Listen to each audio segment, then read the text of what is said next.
கிறிஸ்துவில் அன்பார்ந்த சகோதர சகோதரிகளே, அன்பார்ந்த பிள்ளைகளே, தாவீது அரசனுடைய வாழ்க்கையில ஒரு தடவை தாவீது ஒரு மோசமான ஒரு பாவத்தை செய்த வேளையில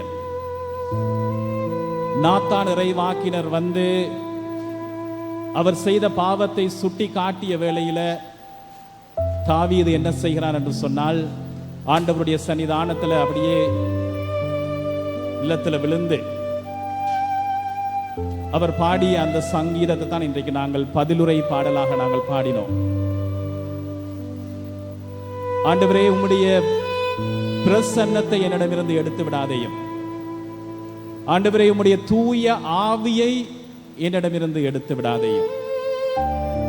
ஆண்டவரே, உம்முடைய திருக்கண் பார்வையில் இருந்து என்னை அகற்றி விடாதேயும். என் பிரியமான அன்பு சகோதர சகோதரிகளே, இறைவனுடைய திருக்கண் பார்வையில இருந்து யோசிச்சு பாருங்க, ஆண்டவருடைய பார்வையில இருந்து நாங்கள் தூர விலகி சென்று விட்டோம் என்று சொன்னால், இன்னொரு வகையில சொல்வது என்று சொன்னால், தூய ஆவியினுடைய அருள் பொழிவு எங்களை விட்டு போய்விட்டது அப்படி என்று சொன்னால், எங்களுடைய வாழ்க்கையை எதுவும் சரி செய்ய முடியாது. எங்களுடைய வாழ்க்கையில என்ன இருந்தாலும் இறைவனுடைய கண் பார்வையில நாங்கள் இருக்கையில அப்படி என்று சொன்னால், எங்களுடைய வாழ்க்கையில் இருக்கக்கூடிய அந்த பெரிய இருள் சூழ்ந்த நிலை தாவீது அதன் எல்லாமே அறிந்திருந்தார். என்னென்னு சொன்னால், அவருக்கு முதல் இருந்த அரசன் சவுல் அரசன் மீது அந்த அபிஷேகத்தின் ஆவி ஒரு தருணம் அவரை விட்டு விலகி செல்லுகிறது.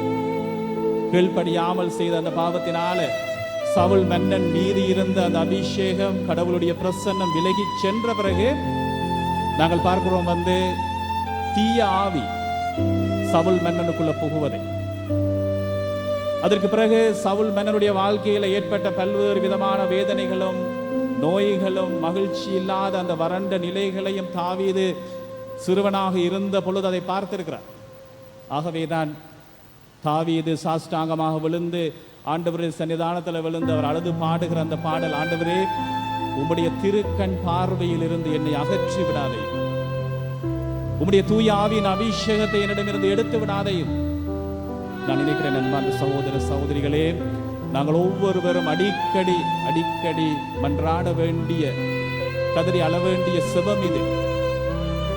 நம்முடைய வாழ்க்கையில இறைவனுடைய பிரசன்னம் இல்லாமல் போய்விட்டது அப்படின்னு சொன்னால், அல்லது இறைவனுடைய பார்வையில் அந்த பெரிகோப்பல நாங்கள் இல்லாமல் நாங்கள் தூர விலகி போயிட்டோம் அப்படி என்று சொன்னால், எங்களுடைய வாழ்க்கையை எதுவும் சரி செய்ய முடியாது.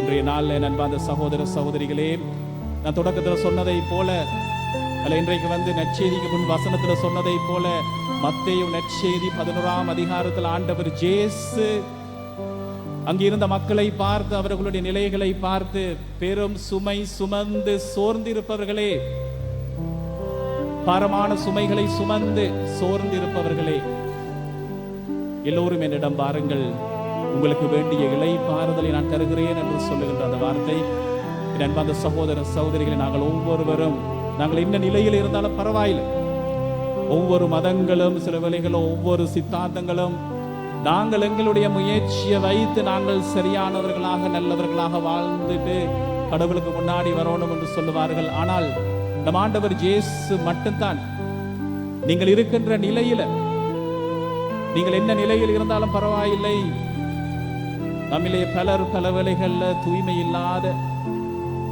திருப்பாடல்கள் சொல்லுது, நீதிமான் ஒரு தடவை 7 தடவை தவறுவான் ஒரு நாள் அப்படி என்று சொன்னால், இறைவனுடைய சன்னிதானத்துக்கு முன்னாடி யார் நிற்க முடியும்? நல்லவர்கள் என்று சொல்லி எங்களால் யார் சொல்ல முடியும்? எங்களை தாங்கிக் கொள்வது இறைவனுடைய கிருபை மட்டுமே, அவருடைய வல்லமை மட்டுமே.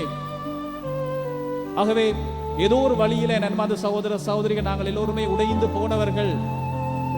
சில வேளைகளில் எங்களுடைய எதிர்பார்ப்புகள் காலம் தள்ளி தள்ளி போவதால இன்றைக்கு பெரும் நம்பிக்கை இழந்த சூழ்நிலையோடு வாழக்கூடியவர்கள் இன்றைக்கு பலர் இருக்கிறார்கள். கடவுள் மீது இருக்கிற நம்பிக்கை இல்லாமல் போகிற நிலைகள். எங்களுடைய மன்றாட்டுகள் அடிக்கடி கேட்கப்பட்டா, கடவுள் மீது நம்பிக்கை வைக்கிறது, பிரைஸ் தி லார்ட் அல்லேலூயான்னு சொல்லி பாடி பாடி போறது ரொம்ப இலகு. ஆனால் எங்களுடைய வேண்டுதல்கள் கேட்கப்படாமல் காலம் தள்ளி போகும் பொழுது, அல்லது சில வேளைகளில் நாங்கள் எங்களுடைய மனித பலவீனத்தினால தவறும் பொழுது, இறைவனுடைய அந்த அபிஷேகம் எங்களை விட்டு தூர விலகி செல்லுகின்ற அந்த வேளையில எங்களுக்காக யார் இருக்கிறார்கள் என்று சொல்லி இருளிலே தனித்து விடப்படுகிற நிலைகள்ல நான் நினைக்கிறேன் அந்த சகோதர சகோதரிகளே, இது எங்களுடைய மனித வாழ்க்கையின் அனுபவம். இன்றைக்கு பலர் அந்த மாதிரியான பாரங்களோடு தான் நாங்கள் இன்றைக்கு வந்திருப்போம். இந்த ஆலயத்துக்கு பொருளாதார சுமைகள் இன்றைக்கு எங்களுடைய நாட்டை மறுபடியும் அழுத்துகிற ஒரு சூழ்நிலைகள், பொருட்களுடைய விலையேற்றம், எப்படியாக நாங்கள் முகம் கொடுப்பது, எவ்வளவுதான உழைச்சாலும் போதாத ஒரு பெரிய ஒரு பாரம். அது மட்டுமல்ல, குடும்பங்கள்ல நிம்மதி இல்லாத நிலைகள், எங்களோட வாழ்க்கையில் ஆசீர்வாதத்தை துளைத்த நிலையில நாங்கள் வாழ்ந்து கொண்டிருக்கக்கூடிய ஒரு காலத்துல என் அன்பார்ந்த சகோதர சகோதரிகளை, ஆண்டவருடைய வார்த்தையை தியானிக்க கூடி வந்திருக்கிறோம். இன்றைய நாள்ல நற்செய்தி வாசகத்தில் நாங்கள் பார்த்த இந்த ஒரு அனுபவம், ஒரு பார்வையற்ற இந்த மனிதன், பார்த்திமேயு என்று சொல்லக்கூடிய இந்த மனிதன், எரிகோ என்கிற அந்த ஊர்ல, அந்த எரிகோ என்கின்ற இந்த நகர், அன்பான சகோதர சகோதரிகளே, இது எங்க இருக்கு அப்படின்னு சொல்லி, இதனுடைய முக்கியத்துவம் என்ன அப்படின்னு சொல்லி நாங்கள் தெரிந்து கொண்டால், இந்த மனிதனுடைய நிலை என்ன என்று சொல்லி அறிந்து கொண்டால், நான் நினைக்கிறேன் எங்களில் பலர் அதோடு நாங்கள் ஒன்றாக இணைந்து தியானிக்கலாம். இந்த எரிகோ என்பது ஜெருசலேம் நகர். இந்த ஜெருசலேம் நகர் ஒரு மலையில இருந்த ஒரு நகர். ஜெருசலேம் ஆலயம், அந்த ஆலயத்துக்கு யூதர்கள் ஒவ்வொரு ஆண்டும் திருவிழாவுக்காக போக வேண்டும். இந்த எரிகோ என்பது ஏறத்தாழ ஒரு 24 கிலோமீட்டர் தொலைவில் இருக்கிற ஒரு நகர், ஒரு பள்ளத்தாக்கில் இருக்கிற ஒரு நகர்.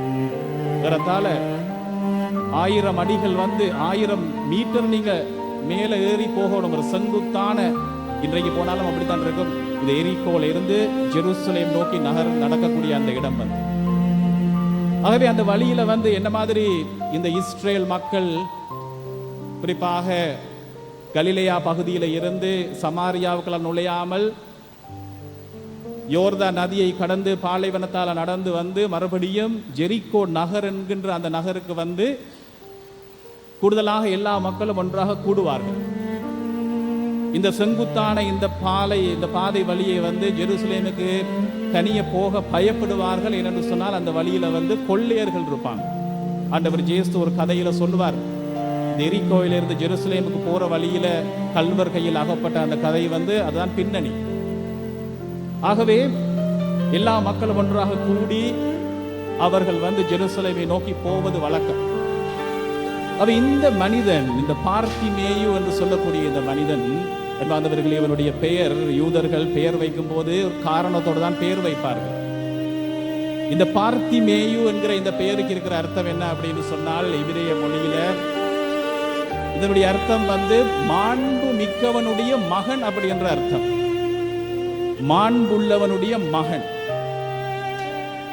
ஆனால் இன்றைக்கு அவனுடைய வாழ்க்கையை பார்க்கும் பொழுது எந்த மாண்பும் இல்லாத ஒரு நிலை. ஏனென்று சொன்னால் அவன் பிச்சை எடுத்துக் கொண்டிருந்தான். மற்றவர்கள் மீது அவன் தங்கி வாழுகிற ஒரு பரிதாபமான ஒரு நிலை. கண் பார்வை இல்லாததால அவன் பிச்சை எடுத்துக்கொண்டு அந்த ஜெரிகோ நகரினுடைய அந்த வாயில்ல, ஏனென்று சொன்னால் பல மக்கள் ஜெருசலேமுக்கு ஏறி போகிற அந்த வேளையில அந்த ஸ்ட்ராட்டஜிக் லொகேஷன் மாதிரி அந்த இடத்துல அவன் அமர்ந்திருக்கிறான். போகின்றவர்கள் அவனுக்கு ஏதாவது பிச்சை தருவார்கள் என்று சொல்லி அந்த எதிர்பார்ப்போடு, அன்பார்ந்தவர்களே, யூதருடைய சட்டத்தின்படி இந்த மாதிரியாக ஊனம் உள்ளவர்கள், கண் பார்வை இல்லாதவர்கள் ஜெருசலேம் ஆலயத்திற்குள்ள நுழைய முடியாது. ஆகவே விரிவிலி ஆராய்ச்சியாளர்கள் சொல்றாங்க, இந்த பார்த்திமேயு ஜெருசலேமுக்குள்ள நுழைந்திருப்பதற்கு சந்தர்ப்பம் இதுவரைக்கும் இருக்கல. இதுவரைக்கும் அவன் ஜெருசலேம் ஆலயத்துக்கோ ஜெருசலேம் நகருக்கோ சென்றதில்லை. அவன் அதிகமாக வாழ்ந்தது இந்த பள்ளத்தாக்கான இந்த எரிகோ என்கிற இந்த நகரில், மற்றவருடைய தயவுல, மற்றவர்கள் போடக்கூடிய பிச்சையிலேயே தயவுல வாழக்கூடிய ஒரு மிக மிக பரிதாபமான ஒரு நிலையில் அவன் வாழ்ந்து வந்தான். இனி இழப்பதற்கு எதுவும் இல்லை என்கிற ஒரு நிலை, உடைந்து போன ஒரு நிலை. என்றால் சகோதர சகோதரிகளை, இந்த மாதிரியாக ஒரு நாள் அவன் அந்த இடத்துல இருக்கும் பொழுது பெருந்திரளான மக்கள் அந்த வழியால போகிற வேளையில அவன் கேட்கிறான், நாசரேத்தூரை சேர்ந்த இயேசு அந்த வழியால் செல்லுகிறார் அப்படின்னு சொல்லி. நசரேத்து இயேசுவை பற்றி அவன் கேள்விப்பட்டிருக்கிறான். அன்பார்ந்தவர்களே, இந்த நற்செய்தியாளர்களுடைய கருத்தின்படி ஆண்டவர் இயேசு ஒரு தடவை தான் ஜெருசலேமுக்கு ஏறி போகிறார். அப்படின்னு சொன்னால் ஆண்டவர் இயேசு எரிகோவுக்கு முதலாவது தடவையாக வந்திருக்கிறார். இயேசுவை அவன் கண்டதில்லை, ஆனால் கேள்விப்பட்டிருக்கிறார். யாக்கோப்பு எழுதிய திருமுகத்தில் ஒரு வார்த்தை இருக்கு, இது ரொம்ப முக்கியமானது. யாக்கோப்பு திரு தூதர் சொல்லுவார், ஆண்டவர் உங்களுக்கு அருகில் இருக்கும் பொழுது அவரை இறுக்கமாக பற்றி கொள்ளுங்கள். ஆண்டவர் உங்களுக்கு அருகாக செல்லும் பொழுது அவரை இறுக்கமாக பற்றி கொள்ளுங்கள் அப்படி என்று சொல்லி, இன்றைக்கு இந்த அற்புதமான இந்த ஆலயத்திற்கு நாங்கள் வந்திருக்கிறோம் அப்படி என்று சொன்னால், திருப்பலியில பங்கு பெறுகிறோம் என்று சொன்னால், அந்த மாதிரியான ஒரு அனுபவம் பலருக்கு. ஆண்டவருக்கு அருகில் நாங்கள் வந்திருக்கிற அந்த நேரத்தில் அவரை இறுக்கமாக பற்றி கொள்ளும். இந்த பார்த்திமேயு என்கிற இந்த மனிதனுடைய வாழ்க்கையில் இருந்த இந்த ஏராளமான உடைந்த நிலைகள், அவன் களைத்து போயிருந்த நிலைகள், பரிதாபமான சூழ்நிலைகள்ல இயேசுதான் அந்த வழியாக செல்லுகிறார் அப்படி என்று சொல்லி அவன் அறிந்தவுடன் அவன் செய்ய தொடங்குகிற காரியம், அன்பார்ந்த சகோதர சகோதரிகளே, ஒரு பெரிய ஒரு பாடம். அவன் குரல் எடுத்து அவன் கத்த தொடங்குகிறான், இயேசுவே தாவீதின் மகனே என் மீது இரக்கம் வையும் அப்படி என்று சொல்லி. இயேசுவே தாவீதின் மகனை என் மீது இறங்கும், என் மீது மனம் இறங்கும் என்று சொல்லி அவன் ஓயாமல் கத்த தொடங்குகிறான். அந்த வழியால அன்பார்ந்த சகோதர சகோதரிகளே, இந்த யூதர்கள் என்ன செய்வாங்க அப்படின்னு சொன்னால், இந்த எரிகோவில் இருந்து ஜெருசலேமுக்கு ஏறி போகிற அந்த நேரத்தில் எங்களுடைய பவனி போற மாதிரி தான் அவர்கள் வந்து துதி பாடல்களை பாடிக்கொண்டு, என்னோட சொன்னால் ஜெருசலேம் ஆலயத்துக்கு போகும் பொழுது கடவுளுடைய ஆலயத்துக்கு போகிறோம் என்கிற பெரும் மகிழ்ச்சியோடு அவர்கள் ஏறி செல்வார்கள். ஆகவே எல்லாரும் துதி பாடலோடு பக்தி பரவசத்தில் அப்படி ஏறி போகும்போது யோசிச்சு பாருங்க, இந்த மனிதன் தன்னுடைய இயலாமையில இருந்து அவன் கதறுகிறான், கத்துகிறான். அவனுடைய வார்த்தை சொல்லுது, அங்க இருக்கிற போறவங்க எல்லாம் சொல்றாங்க, பேசாதிருக்குமாறு அவனை அதட்டுகிறார்கள். உனக்கு என்ன பைத்தியமா, சத்தம் போடாம இரு அப்படி என்று சொல்லி போறவங்க எல்லாரும் சொல்லி சொல்லி போறாங்க. ஆனால் அன்பார்ந்த சகோதர சகோதரிகளே, ஆண்டவருடைய வார்த்தை சொல்லுகிறது, அந்த மனிதன் என்ன செய்தான் என்று சொன்னால், இன்னும் அதிகமாக கூவத் தொடங்கினான். வலிமையாக தமிழ்ல எங்களுக்கு தெரியும், ரகசியமா பேசுறது பக்கத்தில் இருக்கிறவருக்கு நாங்கள் ரகசியமா பேசுவோம், மெதுவா பேசுறது கொஞ்சம் பேரு கேட்கிறது, கொஞ்சம் சத்தமா கத்தி பேசுறது கொஞ்சம் கேட்கு. கூவுதல் அப்படி என்ற ஒரு வார்த்தை தமிழ்ல, அதனுடைய அர்த்தம் என்னென்று சொன்னால், அவன் he just cried out. என்னென்று சொன்னால் அவனுடைய வாழ்க்கையில் இருந்த நிலை அப்படி. இதற்கு மேல இந்த சந்தர்ப்பத்தை நான் நழுவ விட்டால் இனிமேல் எனக்கு இந்த சந்தர்ப்பம் கிடைக்குமோ தெரியாது அப்படி என்கின்ற அவனுடைய அந்த உடைந்த நிலையில இருந்து அவன் கூவத் தொடங்கினான். இரண்டாவது சகோதர சகோதரிகளை, மிக மிக முக்கியமான ஒரு தருணத்துல நாங்க நிற்கிறோம். இயேசு ஆண்டவருடைய அந்த வல்லமையான பெயருக்கு இருக்கிற அந்த வல்லமை, இந்த உலகத்துல இருக்கக்கூடிய ஏராளமான பெயர்கள் இருக்கு. கடவுளுடைய மகனுக்கு என்ன பெயர் வைத்தார்கள் அப்படின்னு சொன்னா, அந்த பெயர் சாதாரண பெயர் இல்லை. எத்தனையோ பெயர்களை தெரிவு செஞ்சிருக்கலாம். ஆனால் ஜேசு என்று இவருக்கு பெயரிடுவீர். யாருக்கு? கடவுளுடைய மகனுக்கு. கடவுளுடைய மகன் இந்த உலகத்தில் பிறக்கும் பொழுது அவருக்கு வைக்கப்பட்ட அந்த பெயர் ஜேசு, ஜெஹேஷுவா என்று பெயரிடுவீர் அப்படி என்று சொன்னால், அந்த பெயருக்கு இருக்கிற வல்லமை, அந்த வல்லமை. இந்த பெயரில் இருக்கிற அர்த்தம் என்னவென்று சொன்னால், ஜேசு அப்படி என்று சொன்னால் கடவுள் மறுபடியும் கட்டி எழுப்புகின்றார் என்கின்ற பெயருடைய அர்த்தம். God restores. ரெனோவேஷன் பண்றது இல்லை. ரெனோவேஷன் தெரியும், சாதாரணமாக பெயிண்ட் பண்ணி நாம ரெனோவேட் பண்ணுவோம். இது ரெஸ்டோ பண்றது. யோசிச்சு பாருங்க, ஒரு வீடு வந்து அப்படியே இடிஞ்சு போய் இருக்கு, சாம்பல் ஆகி எல்லாம் அப்படியே இடிஞ்சு மிஞ்சி இருக்கிறது. அந்த கல் குவியல் மண் குவியலாக தான் இருக்கு. ஒரு சில பேர் வந்து ரெஸ்டோரேஷன் வேலை தொடங்குறாங்க, மறுபடியும் கட்டி எழுப்ப தொடங்குறாங்க, ரட்சிக்க தொடங்குறாங்க, மீட்பு பணிய தொடங்குறாங்க. இதான் இந்த வார்த்தைகள். சில வழி இந்த வார்த்தைகளை நாம கேட்டு கேட்டு அதில் இருக்கிற அந்த பாரம்பங்களுக்கு தெரியாம இருக்கும். ஆகவே அவருக்கு ஜேசு என்று பெயரிடுவீர் அப்படி என்று சொன்னால், கடவுள் மறுபடியும் ஆனால இருந்து கட்டி எழுப்ப தொடங்குகிறார். என் அன்பான சகோதர சகோதரிகள், இந்த ஜேசு ஆண்டவருடைய பேருடைய வல்லமை அது. பிலிப்பியர்களுடைய திருமுகத்தில் நாங்கள் பார்க்கிறோம், 2ஆம் அதிகாரத்தில் திருத்துதர் பணிகள் நூல்ல பேதுரு முதலாவது உரையில சொல்லுவாரு, எங்களுக்கு வழங்கப்பட்டிருக்கிறது ஒரே ஒரு பெயர் மட்டும்தான். அந்த பெயர் இயேசு ஆண்டவருடைய பெயர். இந்த பெயருக்கு இருக்கிற வல்லமை எப்படி என்று சொன்னால், கவனித்துக்கொள்ள நமது சகோதர சகோதரிகளே, இந்த பெயருக்கு இருக்கிற வல்லமை விண்ணவர் மன்னவர் பாதாளம், இந்த பிரபஞ்சத்திலே இருக்கக்கூடிய எல்லா விதமான சக்திகளும் தலை வணங்குகின்ற ஒரே ஒரு பெயர் இயேசு என்கின்ற அந்த பெயர். ஆகவே இயேசுவே ஆண்டவர் என்று சொல்லி மனதார ஏற்றுக்கொண்டு வாயால் நாங்கள் அறிக்கையிடுகின்ற ஒவ்வொரு வேளையிலும் என் அன்பார்ந்த சகோதர சகோதரிகளே, தந்தையாகிய கடவுள் தன்னுடைய தூய ஆவியை அனுப்புகிறார். இன்றைக்கு அற்புதங்கள் நடப்பதற்கு இருக்கிற ஒரு முக்கியமான ஒரு சீக்ரெட், ஒரு ரகசியம் இது. இயேசுவே ஆண்டவர் என்று சொல்லி மனதார ஏற்றுக்கொள்வது. இதைத்தான் திருத்தூதர்கள் சென்ற இடமெல்லாம் போதித்தார்கள். திருத்தூதர் பேதுருவா இருக்கட்டும், பவுலாக இருக்கட்டும், அவர்கள் சென்ற இடமெல்லாம் அறிவித்த அந்த நற்செய்தி என்ன? நீங்கள் மீட்படைய வேண்டும் என்று சொன்னால் உங்களோட வாழ்க்கையில் என்னதான் பிரச்சனைகள் இருக்கலாம், நோய்களாக இருக்கலாம், உடைந்த நிலைகளாக இருக்கலாம், கடன் தொல்லைகளாக இருக்கலாம், குடும்பத்தில் பிணக்குகளாக இருக்கலாம், குழந்தை பாக்கியம் இல்லாமல் சில வேளைகளில் வாழ்க்கையில மிக விரக்தியோடு பலர் இருக்கலாம், அல்லது பெற்றெடுத்த பிள்ளைகள் இன்றைக்கு உங்களோட சொல்வழி கேட்காம நடக்கலாம், மிக மிக பாரமான சூழ்நிலையில் இருக்கலாம். என் அன்பான சகோதர சகோதரிகளை, நான் சொல்ற இந்த பேச்சு வெறும் பேச்சு கிடையாது. இந்த 2000 ஆண்டு காலமாக ஆண்டவர் இயேசுவுடைய வல்லமையை அனுபவித்தவர்களுடைய இந்த வாழ்க்கை அனுபவம் இது. இயேசுவே ஆண்டவர் என்று சொல்லி மனதார ஏற்றுக்கொண்டு அதை வாயால் அறிக்கையிடும் பொழுது, நாங்கள் இந்த நற்செய்திக்கு பிறகு நாங்கள் பார்க்கிறோம் பல இடங்கள் இதைத்தான் திருத்தூதர்கள் சென்று அறிவித்தார்கள், நற்செய்தி என்று சொல்லி. உங்களுடைய வாழ்க்கையில் ஆசீர்வாதம் வேண்டும் என்று சொன்னால் நீங்கள் செய்ய வேண்டியது இயேசுவே ஆண்டவர் என்று சொல்லி மனதார நம்பி, நீங்க என்ன நிலையில இருந்தாலும் பரவாயில்லை, நீங்கள் இருக்கிற நிலையில இருந்து இயேசுவே ஆண்டவர் என்று மனதார நம்பி வாயால் அறிக்கையிட்டு, அந்த இயேசு ஆண்டவர் கொல்லப்பட்டார், அவர் இரத்தம் சிந்தினார், சிலுவையிலே எங்களுக்காக அவர் பலியானார், அவரை கல்லறையில் அடக்கம் செய்தார்கள், 3 நாட்கள் அவர் கல்லறையில் அவருடைய உடல் அழுக தொடங்கி அந்த வேளை எல்லாமே முடிந்தது என்று சொல்லி எல்லாரும் நினைத்த வேளையில தந்தையாகிய கடவுள் ஒரு காரியம் செய்கிறார். தன்னுடைய தூய ஆவியை அந்த கல்லறைக்கில் இருந்து இயேசுவினுடைய உடலுக்கு அனுப்பிய வேளையில் அந்த ஆண்டவர் மறுபடியும் உயிர் தெழுந்து வாழுகிற ஆண்டவராக, வாழ்வு தருகிற ஆண்டவராக, இன்றைக்கும் வாழ்வை கொடுக்கிற ஆண்டவராக ஆண்டவர் இருக்கிறார். அன்பான சகோதர சகோதரிகளே, இந்த பார்த்திமேயு அத்தனை பேர் இருந்தாலும் அந்த வேளையில பார்த்திமேயுடைய கதறல் அது.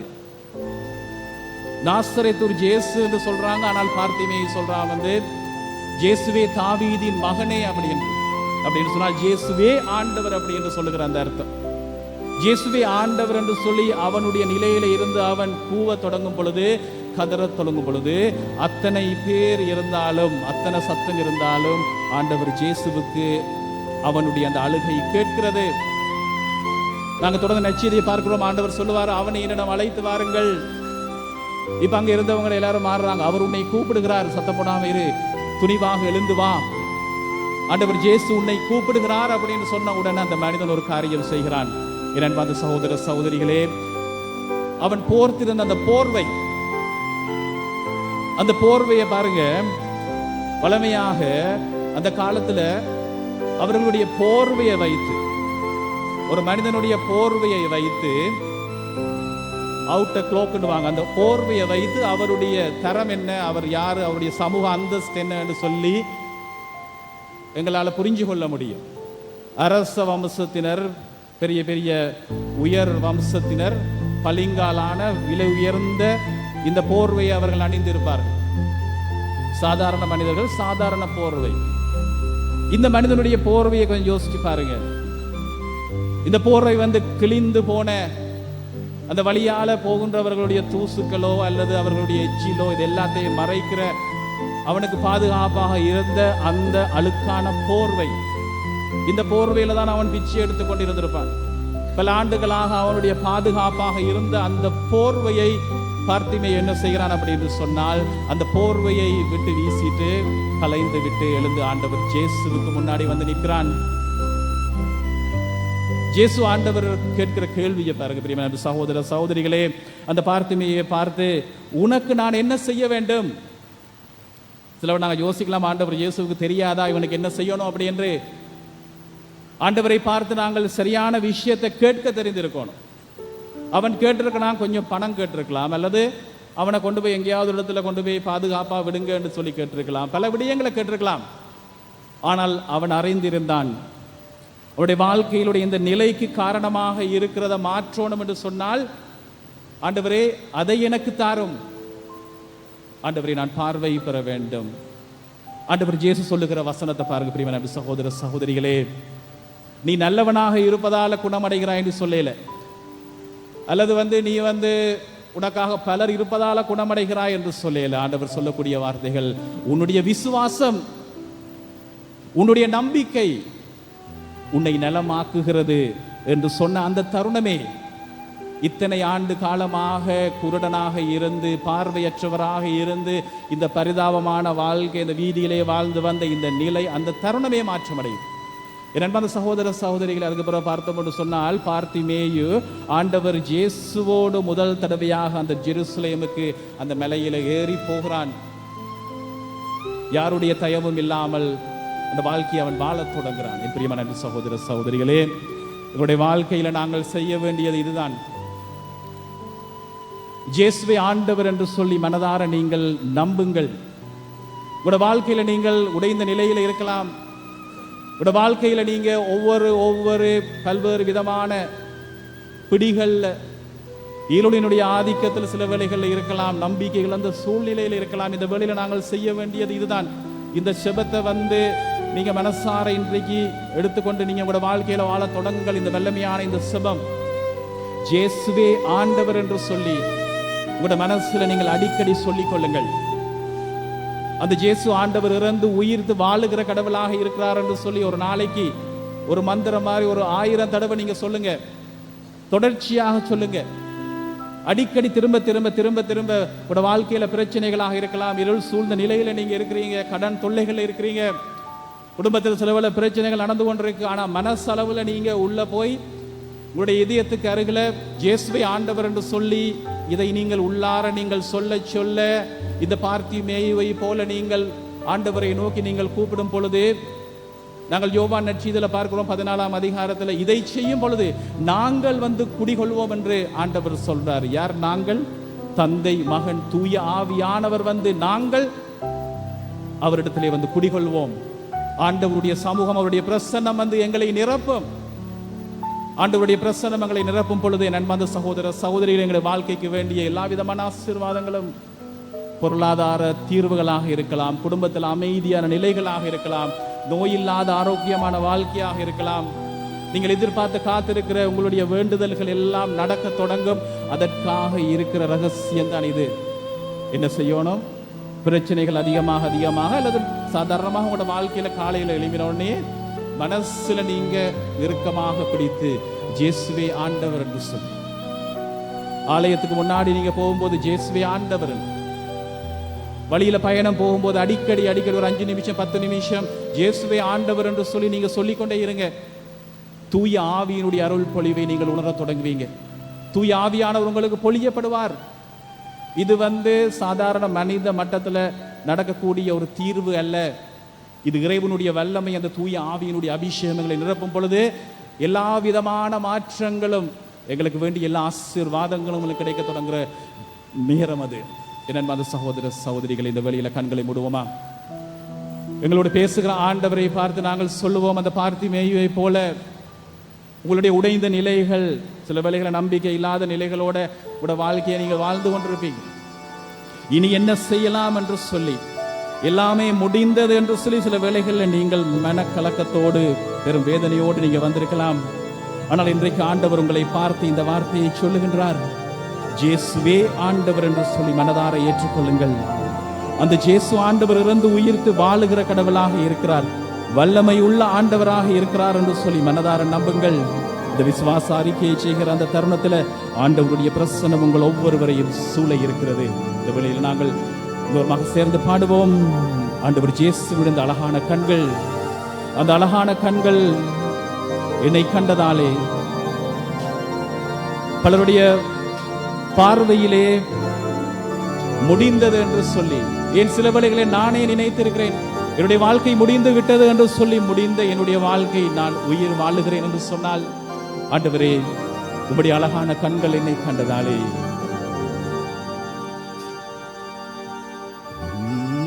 அழகான கண்கள் என்னை கண்டதாலே முடிந்ததென்று நினைத்த நான் உயிர் வாழ்கின்றேன். ஒரு சேர்ந்து பாடுவோம். அழகான கண்கள் என்னை கண்டதாலே முடிந்ததென்று நினைத்த நான் உயிர் வாழ்கின்றேன். யாரும் அறியாத என்னை நன்றாய் அறிந்து தேடி வந்த நல்ல நேசரே, யாரும் அறியாத என்னை நன்றாய் அறிந்து தேடி வந்த நல்ல நேசரே, அழகான கண்கள் என்னை கண்டதாலே முடிந்ததென்று நினைத்த நான் உயிர் வாழ்கின்றேன். பல வேளைகளில் அந்த பார்த்திமேயுவை போல நாங்களும் தூக்கி எறியப்பட்ட நிலையில இருக்கலாம். உங்களுடைய பெருமதியை அறியாமல் உணராமல் உங்களோடு கூட இருப்பவர்கள், உங்களோடு கூட வாழ்பவர்கள், சில வேளையில் உங்களோடு கூட வேலை செய்பவர்கள் உங்களுடைய மதிப்பு தெரியாமல் உங்களை நடத்தலாம். சில வேளைகளில் நீங்கள் வாழ்வின் ஓரத்துக்கு தள்ளப்பட்டவர்களாக இருக்கலாம். ஆனால் ஆண்டவர் இன்றைக்கு உங்களுக்கு சொல்லுகின்ற வார்த்தைகள், நீ பெருமதி மிக்கவன், என்னுடைய பார்வையில் வியப்புக்குரியவன், பெருமதி உள்ளவன். அவை நாங்கள் தொடர்ந்து பாடுவோம். தூக்கி எறியப்பட்ட என்னை வேண்டுமென்று சொல்லி சேர்த்து கொள்ள நல்ல நேசரே, தூக்கி எறியப்பட்ட என்னை வேண்டுமென்று சொல்லி சேர்த்து கொள்ள நல்ல நேசரே, அழகான கண்கள் என்னை கண்டதாலே முடிந்ததென்று நினைத்த நான் உயிர் வாழ்கின்றேன். என்ப அந்த சகோதர சகோதரிகளே, குவாயர் வந்து இந்த பாடலை திரும்ப திரும்ப பாடும் பொழுது நாங்கள் எல்லோருமே சேர்ந்து இயேசுவே ஆண்டவர் என்று மனதார நம்புவோம். 2 காரியம்தான் இந்த மாத்திரை, 2 விஷயம்தான் இந்த ரகசியம், 2 விஷயம்தான். உங்களோட வாழ்க்கை மாற வேண்டும் என்று சொன்னால் நீங்கள் செய்ய வேண்டியது மனதார ஒரு விஷயத்தை நம்பணும். அது என்ன? இயேசுவே ஆண்டவர் என்று, அந்த இயேசு ஆண்டவர் இறந்து உயிர்த்து வாழுகிற கடவுளாக இருக்கிறார் என்று மனதார நம்பி இதயத்துக்கு அருகில பிடிச்சு அதை வாயால் அறிக்கையிடும் பொழுது உங்களோட வாழ்க்கையில் ஆசீர்வாதங்களும் அற்புதங்களும் நடக்க தொடங்கும். தூய ஆவியானவரை நீங்கள் பெற்றுக்கொள்ள தொடங்குவீர்கள். ஆகவே இந்த வேளையில நாங்கள் இதை பாடுவோம். அழகான கண்கள் என்னை, எல்லோரும் நாங்கள் இந்த வேளையில எழுந்திருப்போமாம். சகோதர சகோதரிகளை எழுந்திருப்போம். எழுந்திருங்கள், எல்லோருமே எழுந்திருங்க. எழுந்திருந்து கண்களை மூடி இயேசுவே ஆண்டவர் என்று சொல்லி, இயேசுவே ஆண்டவர் என்று மனதார நம்புங்கள். இயேசுவே ஆண்டவர் என்று மனதார நம்பி கண்களை மூடி கைகளை உயர்த்தி இயேசுவே ஆண்டவர், இயேசுவே ஆண்டவர், இயேசுவே ஆண்டவர் என்று சொல்லுங்க. இயேசுவே ஆண்டவர், இயேசுவே ஆண்டவர், இயேசுவே ஆண்டவர், இயேசுவே ஆண்டவர், இயேசுவே ஆண்டவர், இயேசுவே ஆண்டவர், இயேசுவே ஆண்டவர், இயேசுவே ஆண்டவர், இயேசுவே ஆண்டவர், இயேசுவே ஆண்டவர். அந்த இயேசு ஆண்டவர் இறந்து உயிர்த்து வாழுகிற கடவுளாக இருக்கிறார். வல்லமை உள்ள ஆண்டவராக இருக்கிறார். ஆண்டவரே உம்முடைய தூய ஆவியை எனக்கு தாரும் என்று சொல்லுங்க. ஆண்டவரே உம்முடைய தூய ஆவியை எனக்கு தாங்க என்று சொல்லுங்க. நீங்கள் என்ன நிலையில் இருந்தாலும் பரவாயில்லை, உடைந்த நிலைகளோடு அந்த பார்த்திமேயுவை போல இயேசுவே ஆண்டவர் என்று இந்த வேளையில் ஆண்டவரை கூப்பிடுவோம். இயேசுவே ஆண்டவர், இயேசுவே ஆண்டவர், இயேசுவே ஆண்டவர். இயேசுவே ஆண்டவர், இயேசுவே ஆண்டவர், இயேசுவே ஆண்டவர். நன்றி ஆண்டவரே, ஆராதனை ஆண்டவரே, ஆராதனை ஆண்டவரே, நன்றி ஆண்டவரே, நன்றி ஆண்டவரே. நோய்கள் மறைந்து செல்லட்டும் ஆண்டவரே, பிணக்குகள் தீரட்டும் ஆண்டவரே. நன்றி ஆண்டவரே, நன்றி ஆண்டவரே, நன்றி ஆண்டவரே, நன்றி ஆண்டவரே, நன்றி ஆண்டவரே, நன்றி ஆண்டவரே, நன்றி ஆண்டவரே, ஆராதனை ஆண்டவரே, ஆராதனை ஆண்டவரே. இயேசுவே ஆண்டவர் என்று மனதார சொல்லுங்க, மனதார சொல்லிக் கொண்டே இருங்க. ஆண்டவரே, இந்த வேளையிலே தூய ஆவியை பொழிந்தருளும். இந்த பிள்ளைகள் ஒவ்வொருவருக்கும், ஒருவர் கூட விடுபடாமல் இந்த வார்த்தைகளை கேட்கின்ற ஒவ்வொருவருக்கும் உம்முடைய தூய ஆவியின் வல்லமை இந்த வேளையிலே இறங்கி வந்து அந்த பலத்த மாற்றத்தை உண்டாக்கட்டும் ஆண்டவரே. ஆண்டவரே, நோய்கள் மறைந்து செல்லட்டும், குடும்பத்திலே அமைதி மறுபடியும் உருவாகட்டும். ஆண்டவரே, உம்முடைய இரக்கத்தை, தயவை வேண்டி வந்திருக்கிற இந்த பிள்ளைகளுடைய வாழ்வை நீர் மாற்றி அருளும். தீராத வியாதிகளை ஆண்டவரே தீர்த்தருளும். கேன்சர் வியாதிகள் மறைந்து செல்லட்டும் ஆண்டவரே. குழந்தை பாக்கியம் கிடைக்கட்டும். குழந்தை பாக்கியத்துக்காக இயங்குகின்ற பிள்ளைகளுக்கு இந்த வேளையிலே குழந்தை பாக்கியம் கிடைக்கட்டும். திருமண வயதாகி திருமணம் நடைபெறாமல் இருக்கிற பிள்ளைகளுக்கு திருமணங்கள் நடக்கட்டும் ஆண்டவரே. குடும்பத்திலே ஒரு அமைதியும் நிறைவும் நிம்மதியும் கிடைக்கட்டும். கடன் தொல்லைகள் இல்லாமல் போகட்டும் ஆண்டவரே. விசேஷமாக ஆண்டவரே, இந்த வழியிலே சகோதரர்களை நாங்கள் ஒருமனப்பட்டு மன்றாடுவோம். பொருளாதார விடிவுக்காக பலருடைய வாழ்க்கையில் இருக்கிற கடன் தொல்லைகள் இல்லாமல் போகணும் என்று சொல்லி மனதார மன்றாடுங்கள் ஆண்டவரே. இந்த வேளையில பொருளாதார சிக்கல்கள் மறைந்து போகட்டும், வியாபாரங்கள் பெருகட்டும், கடன் தொல்லைகள் மறைந்து போகட்டும். அந்த கடன் தொல்லைகளால் படுகின்ற ஏராளமான வேதனைகள், அவமான பேச்சுக்கள் ஆண்டவரே இந்த வேளையிலே அகன்று செல்லட்டும். புதிய புதிய வியாபாரங்கள் பெருகட்டும். எடுக்கின்ற முயற்சிகளை நிறைவு கொண்டு வந்தருளும் ஆண்டவரே. ஆண்டவரே, இந்த வேளையிலே உம்முடைய ஆசீர்வாதம் இறங்கி வந்து பலத்த மாற்றத்தை நடத்தட்டும் இறைவா. நன்றி ஆண்டவரே, நன்றி ஆண்டவரே, ஆராதனை ஆண்டவரே, நன்றி ஆண்டவரே. காணி வழக்குகள், காணி பிரச்சனைகள் தீரட்டும். விற்க முடியாமல் இருக்கிற காணிகள் விற்கப்படட்டும். நீங்கள் உங்களுடைய வாழ்க்கையில் எடுக்க வேண்டிய முடிவுகளை, சரியான முடிவுகளை எடுக்க, குறிப்பாக வெளிநாட்டு பயணங்களுக்காக ஏங்கி வந்திருக்கிற பிள்ளைகளுக்கு அந்த வெளிநாட்டு பயணங்கள் சரி வரட்டும். எதிர்பார்க்கிற அந்த விசா கிடைக்கட்டும். அதனூடாக உங்களுடைய வாழ்க்கை வந்து மகிழ்ச்சியான, நிறைவான, நிம்மதியான வாழ்வாக மாறட்டும் ஆண்டவரே. இந்த வேளையிலே இயேசுவினுடைய பெயரை சொல்லி நாங்கள் மன்றாடுகின்றோம். உடைய வல்லமையான பிரசனம் இந்த வேளையிலே இறங்கி வரட்டும். குறிப்பாக தீயவன் இந்த பிள்ளைகளுடைய வாழ்வை விட்டு தூர விலகி செல்லட்டும். தீயவனுடைய பிடியில் இருந்து குடும்பங்கள் பாதுகாக்கப்படட்டும். பில்லி சூனிய கட்டுக்கள் அகன்று செல்லட்டும். இயேசுவை ஆண்டவர் என்று மனதார நம்புங்கள். மற்றவரை பார்க்க தேவையில்லை, நீங்களும் ஆண்டவர் மட்டுமே இருக்கிறீங்க. இயேசுவை ஆண்டவர் என்று மனதார நம்பி வாயால் அறிக்கையிடும் பொழுது ஆண்டவருடைய அபிஷேகம் உங்களை நிரப்பும். தீயவனுடைய பிடிகள் அனைத்தும் அகன்று சென்று ஒரு புதிய ஆவியினுடைய அருளினால் ஒவ்வொருடைய வாழ்வும் உயர்ந்து செல்வதற்காக ஆண்டவரே உமக்கு நான் நன்றி கூறுகின்றேன். நன்றி ஆண்டவரே, நன்றி ஆண்டவரே, ஆராதனை ஆண்டவரே, ஆராதனை ஆண்டவரே, நன்றி ஆண்டவரே, நன்றி ஆண்டவரே, ஆராதனை ஆண்டவரே.